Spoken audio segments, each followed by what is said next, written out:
Hello everyone, and welcome to the video where we test our stacks and queues.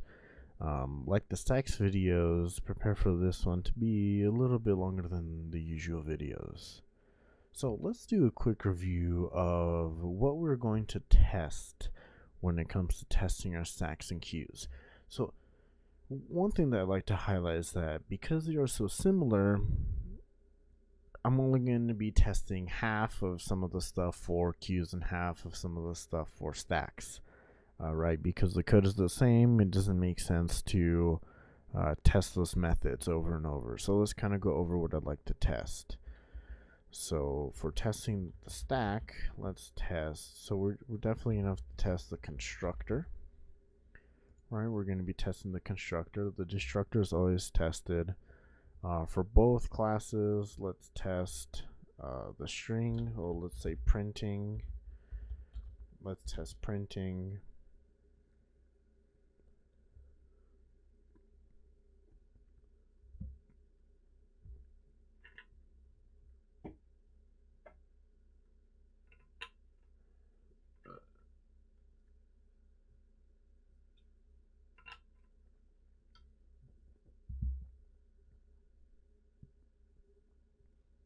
As well as, let's see, we'll test the equals operator for this one.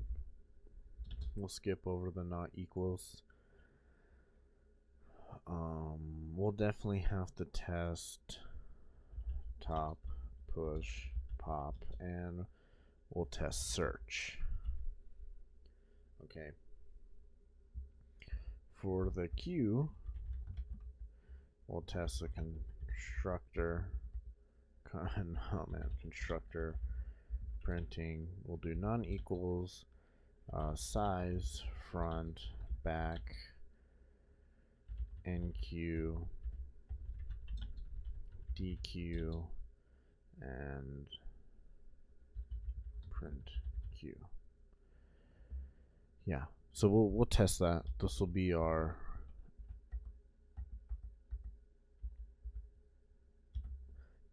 test that we'll use for testing each class. So why don't we start off with the stack. So I'm going to import my Python files into this one, and the way to do that is to, well, first saying import my stack. Now if I want to use my stack, I will say s is equal to my stack dot stack, right? But this is a little bulky. I kind of don't like this.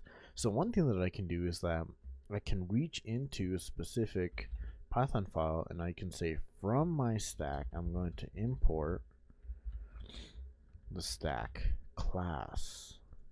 So instead of running my stack.stack, I can just write stack. That feels a little bit more intuitive, which is quite nice. Again, something else that I could do, and I'll test it with my queue. I can say my queue import all.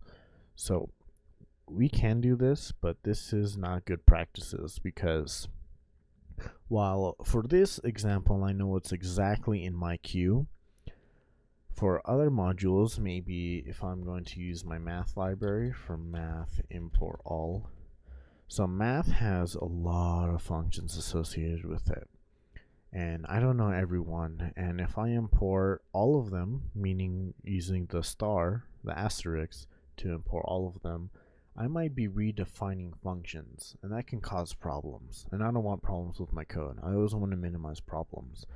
So when you're using this syntax, I highly recommend picking what you need, picking the classes and the functions that you need. And what's the error here? From my queue import queue. Yeah, queue. Okay, well, we'll get rid of that for now. So here we have our stack. So here we've just tested the constructor. So next what I'll do is I'll test push, and I'll say s.push, and it'll come with a value, and I'll say 5. Nah, let's do 17. Right, and I'll do another push, and I'll say 12. And let's do one more push. I'll say 6. Push 6. Right, so now let's test our string special method, and I'll print s. So let's start with this. Okay, not too bad. Here's the bottom of my stack, here's the top. So what happens if I pop the value, I pop another value, and I say push, and I do, I don't know, 21. Right, and then I'll print s again. And actually, I'll put that here and move that here. So why don't we try that? Let's see what happens.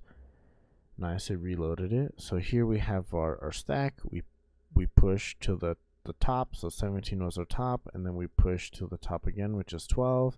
And then 6. And then here we pop twice, which we remove 6, then 12. And we push 21 onto the stack. So one thing that I'll do is that I'll create my second stack. I'll say s2 is equal to stack of 17, and I'll say s2.push of 21, and we'll print here s equals s2. Let's see what the result is. True. Hey, that's not bad at all. Why don't we add another value to our stack? So we'll push another value to s, and let's try, I don't know, 12. We'll put 12 back, and I want to see the top of my stack at this point. Okay, so it returns the top, which is 12, which is going to be true because if I print s then top, right, we'll see 12 twice, which is good. So now we know that the constructor, the printing method, the double equals operator, the push, pop, and top methods work. The last method that I like to try for testing is going to be the search method. So I will print s.search, and we'll provide it a value. I don't know. Let's provide it a false value. I'll say 44. And in the next one, we're going to say s.search, and we're going to put 21. Or sorry, we're not going to put 20. Yeah, we are going to put 21 because it's there. Alright, so the printing statement in this result should be false, then true. Why don't we run our code? False, then true. Good.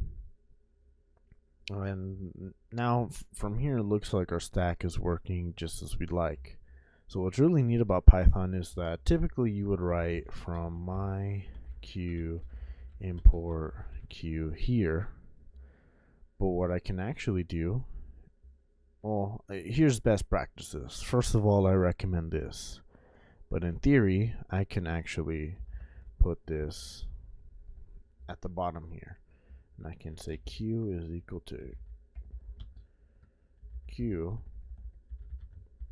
and let's initialize it with a value. So init value, I'll say, you know what, let's give 44 redeeming chance. So we'll have our q, which is equal to 44, and I'll say q dot nq, and let's do 39, and then let's keep nqing. I don't know, let's say 31, and then we'll nq my favorite number, 42. Now let's print q and see what happens. So we do 44 first, then 39, then 31, then 42. This is exactly correct. This is the exact behavior of a queue and how we implement data and how we add data to a queue. now that this example is run and I have shown you guys that this is valid, I am going to take import queue away from here and put it here like it's supposed to be. Highly recommend that you put all your imports on the top, so that way you know what's being imported and people who are reading your code know what's imported at the top, so they know it right from the beginning and no one's wondering, when did the author of this program include this package? Right? That can get very frustrating, trust me, I know. So we've tested the constructor and printing. Now let's retested enqueue as well. So now let's test these three. Let's get the size, front, and back.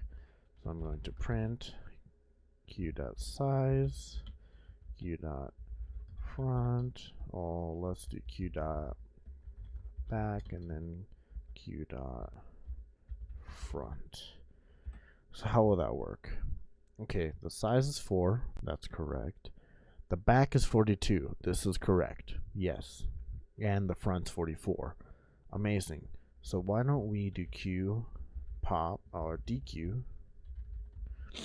right? And we'll get rid of the 44. And what I'll do next is I'll have my q2, and this is going to be equal to q. So we'll create an empty queue, and I'll say q2 enqueue, and let's put the number that we let's put some random number, I don't know, 56.